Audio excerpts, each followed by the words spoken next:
Thank you very much. Those of you who are present would look to the south on the wall. You would see a map of New Providence and one behind me, which sets out where murders, shootings, robberies against tourists, traffic fatalities took place in the past year. This map you will see from the concentration in certain areas have informed the consideration of the government, and in meetings yesterday that I've had with the Deputy Prime Minister, the Minister for National Security, the Minister of State in the Ministry of National Security, and the Attorney General, we examined very carefully the areas in New Providence that have been affected.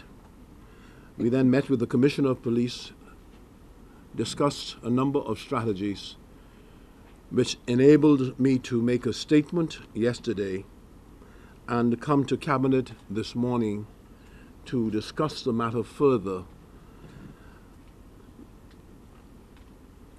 The final point I would like to make is that we reaffirm our support for the Royal Bahamas Police Force and their fight against crime,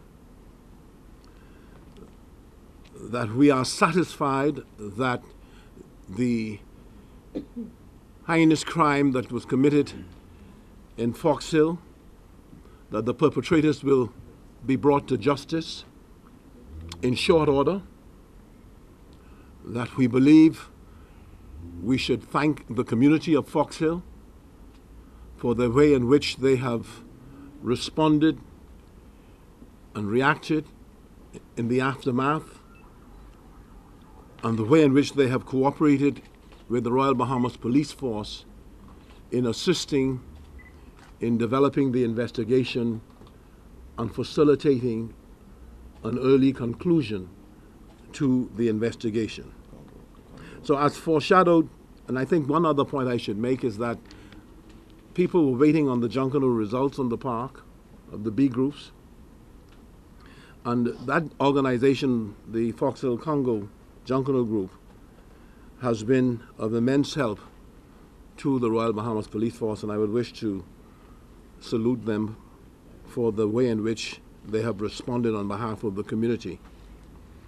But as foreshadowed in our press statement yesterday, following consultations with the Commissioner of Police, Cabinet met today to settle on a program of action in the wake of the tragic incident at Fox Hill on Friday past.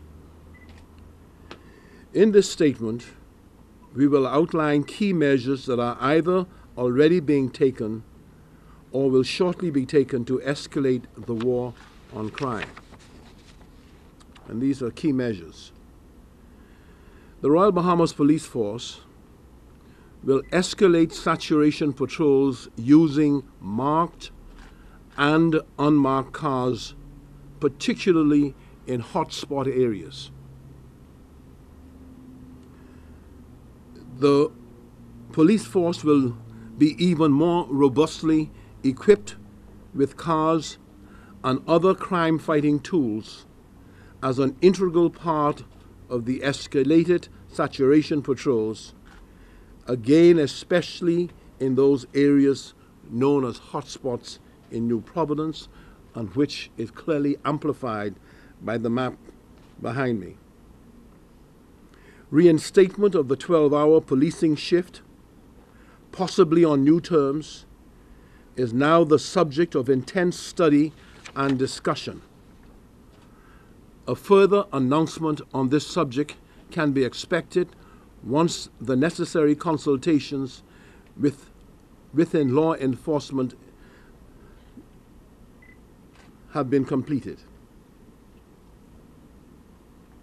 The government is deeply concerned about the number of persons who are arrested and charged with serious crimes while out on bail. This is a major problem in the war against crime. The government is fully prepared to legislatively intervene to impose additional restrictions on the ability of judges to grant bail in offenses involving crimes of violence and the use of firearms. But in the meantime, Cabinet has directed the Ministry of Works to work around the clock to complete refurbishment of additional criminal courts so that as many as 10 criminal courts will be able to hear cases simultaneously. This massive expansion of the judicial infrastructure will enable criminal cases to be disposed of much more quickly and efficiently, which in turn should dramatically reduce the number of persons released on bail, while at the same time ensuring that violent offenders are kept securely behind bars to serve their sentences once they have been speedily convicted. The courts will be properly resourced in additional ways so as to eliminate delays and postponements. Measures in this regard will be especially directed at curbing unnecessary adjournments and delays. The measures outlined above will be buttressed by aggressive initiatives under Operation Ceasefire. These initiatives will include improvement and expansion of the capabilities of the Situation Room to collect and analyze data and to positively influence coordination of policing operations, and that is specifically at police headquarters. Contracting out vehicle repairs and maintenance to private vehicle repair establishments as a means of ensuring that the full fleet of police vehicles is available for the war on crime. Effective improvements to electronic monitoring, the electronic monitoring program. Appointment of new judges and public defenders. Improved intelligence gathering capability. Expanded CCTV coverage. Targeting of prolific offenders, especially those on bail, and especially bail for murders or other violent crimes. Expanded use of reserve officers. Accelerated training of new recruits. And as we speak, there are classes of 60 recruits, and we expect before the budget year in July comes about, there'll be another groupings of 60 persons in training, all of whom will be dedicated to New Providence. Expanded use of plainclothes officers and the adoption of the strike force strategy. Legislative intervention aimed at prolific or career criminals with stiffer penalties for firearm use and trafficking, stiffer penalties for witness intimidation and other serious crimes. Formation of a gang unit in the Royal Bahamas Police Force. Consideration of a gun amnesty, buyback, exchange, bounty. Special court for firearms cases.